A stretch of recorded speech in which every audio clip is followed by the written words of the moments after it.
Chapter 5. Laney took a deep breath before knocking on the door. It was nice to be home.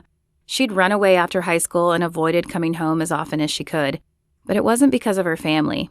In fact, she'd missed her mother. A lot. The door swung open and her mother's shocked expression morphed into a giant grin before she pulled Laney in for a hug. "Laney, you're here." "I am," Laney said with a shrug as she stepped fully into the living room and shut the door behind her. "I can't believe it. You haven't been home in ages. Your work must keep you so busy." "It does, or did. Madame Bonovich fired me this week." Laney hated saying the words, hated admitting failure, but her mother would have gotten them out of her eventually. "Fired? What on earth for?" "I was late with her coffee and then spilled it when an intern ran into me. She doesn't tolerate mistakes." Laney's mother's eyes softened. "That sounds like a terrible place to work. Maybe it's a good thing you got fired." Yeah. Laney didn't really see getting fired as a good thing in any scenario, but she couldn't deny that she'd slept better the last few nights knowing she didn't have to deal with Madame Bonovich. "Is my room still available?" Her mother's bottom lip folded under the top one and her eyes shifted to the side. "Well, it's not quite the same. You haven't been home in a while, remember?" Laney didn't think her mother meant the words as a criticism, but they felt that way nonetheless. She had probably earned them, though.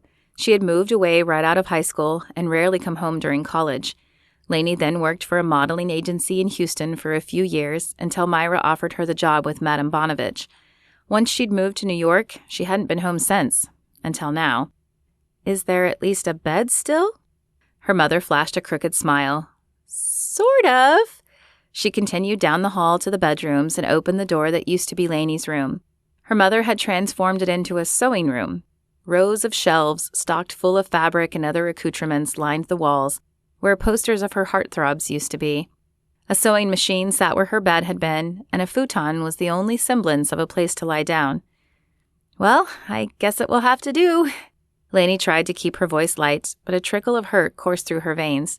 She shouldn't care about her old room. After all, she was nearing 30. She had moved away, and she rarely came home. It would be ridiculous to expect them to keep her room for her, and her mother had always wanted a dedicated sewing room. "The futon is rather comfortable," her mother said as a way of apology. "I've fallen asleep there quite a few times when I tire of sewing. I always mean to just close my eyes for a bit, but when I wake up, it's a few hours later." "It's fine, Mother. I'll probably only be here for a week or so anyway." "Are you still going back to New York, even with no job?" her mother asked. "Not to New York. Remember when you told me that Mary Ann called?" Her mother nodded. "Well, she offered me a makeup job in California for a few weeks, so I'm heading there first.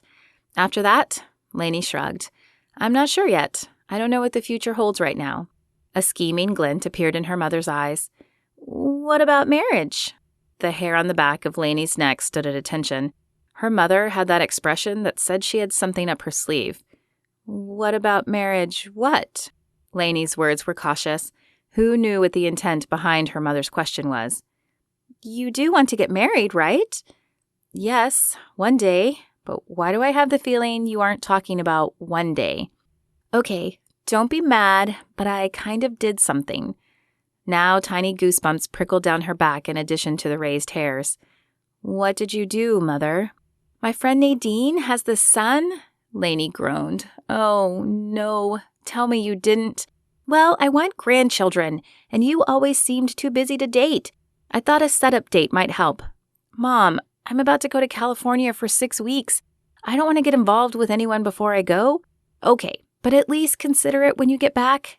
"I'll consider it, but I don't even know where I'll be when this show wraps up." "What show is it? Some reality show? Marry Me a Cowboy or something?"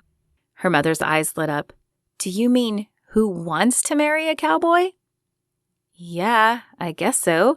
Her mother's reaction was surprising. She had never been much of a television watcher when Laney lived at home. "Nadine and I love that show. The cowboy always seems like the nicest guy, and he's so handsome. You'll be doing his makeup?" That glint was back in her eye. "Yes, I'll be doing his makeup. Maybe he'll fall in love with you. Wouldn't that be a surprise?" "Mom, I don't even like cowboys. I'm a city girl, remember?" "You've never dated a cowboy, so how would you know?" I've never dated a convict either, but I'm pretty sure I wouldn't enjoy that." Her mother shot her a withering look. "Are you happy with where your life is now?" Laney opened her mouth to answer, but the thought forced her to pause. Was she happy? She'd attended a college far away to start over. She'd studied makeup design, hoping to spice up her image so men might notice her more. Then she'd moved to the Big Apple and dated men in suits who had drivers. None of that made her happy. And now she was single, jobless, and back home. No, I guess not. But the man is there to meet beautiful women, not fall in love with his makeup artist. Besides, even if I liked this cowboy, he probably wouldn't like me.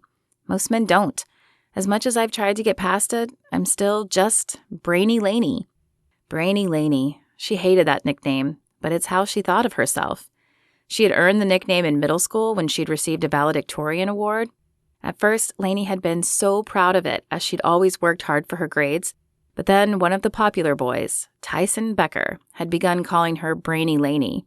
Her mother had insisted that it was because he liked her, but Laney doubted that.